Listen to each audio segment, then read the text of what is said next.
আইসিসির পর বিসিবি প্রসঙ্গ। যোগ্যরা কেন থাকতে চান না বিসিবির সাথে? এলান ডোনাল্ড, মুশতাক আহমেদের মতো কোচদের সাথে চুক্তি বাড়াতে পুরোপুরি ব্যর্থ হয়েছে cricket board. Pitch curator Tony Hemming তো বিদায় নিলেন মেয়াদের 1 বছর আগেই। পারিবারিক সমস্যার দোহাই দিয়ে এই কিউরেটর সরে আসলেও ঠিকই যুক্ত হয়েছেন বিসিবির সাথে। কোন পথে হাঁটছে বিসিবি? যোগ্যদের যেন জায়গা নেই বাংলাদেশ ক্রিকেট বোর্ডে। স্পিন নির্ভর বাংলাদেশকে দারুণ এক পেস ইউনিট হিসেবে গড়ে তোলা Protea fast bowling coach Alan Donald দায়িত্ব ছেড়েছেন মেয়াদ শেষ হওয়ার 1 মাস আগে। পাকিস্তানের লিজেন্ড মুশতাক আহমেদের সান্নিধ্যের সুফলটা হাতে নাতে পেয়েছে টাইগাররা। তবে তার সাথেও নতুন চুক্তি করতে ব্যর্থ বিসিবি। বিসিবিকে ফিরিয়ে দিলেও তিনি দায়িত্ব নিয়েছেন ইংল্যান্ড অনূর্ধ্ব 19 দলের।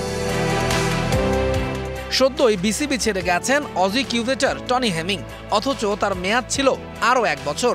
মূলত শেখ হাসিনা স্টেডিয়ামের উইকেট তৈরির জন্যই আনা হয়েছিল আইসিসি একাডেমির হেড কিউরেটরের দায়িত্ব পালন করা হেমিংকে। তবে সেই পরিকল্পনাও ভেস্তে গেল, চুক্তির মেয়াদ পর্যন্তই রাখা গেল না তাকে।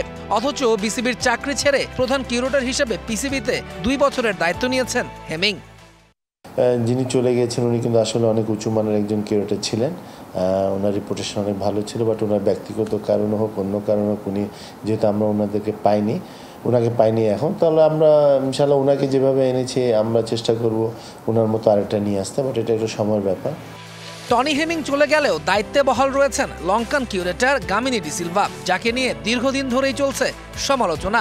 অন্য দলগুলো যেখানে ঘরের মাঠে প্রস্তুতি নেয় বিশ্ব আসরের, তখন গামিনীর তৈরি উইকেটে যেন বড় শত্রু হয়ে আছে টাইগারদের। অথচ উইকেটের প্রস্তুতিতে বিশেষজ্ঞ হেমিং একজন মৃত্তিকা বিশারদ। সিলেটে উইকেট তৈরি করে বেশ প্রশংসাও কুড়িয়েছিলেন তিনি। বৈশ্বিক টুর্নামেন্ট সামনে রেখে বহুবার স্পোর্টিং উইকেটের আশ্বাস দিয়েছে বোর্ড, তবে মিরপুরে তার বাস্তব রূপ কখনোই দিতে পারেননি গামিনী। অথচ তিনি আছেন 13 বছর থেকে। আবার তার সাথে আরো 2 বছরের চুক্তি করেছে দেশের ক্রিকেটের সর্বোচ্চ নিয়ন্ত্রক সংস্থাটি।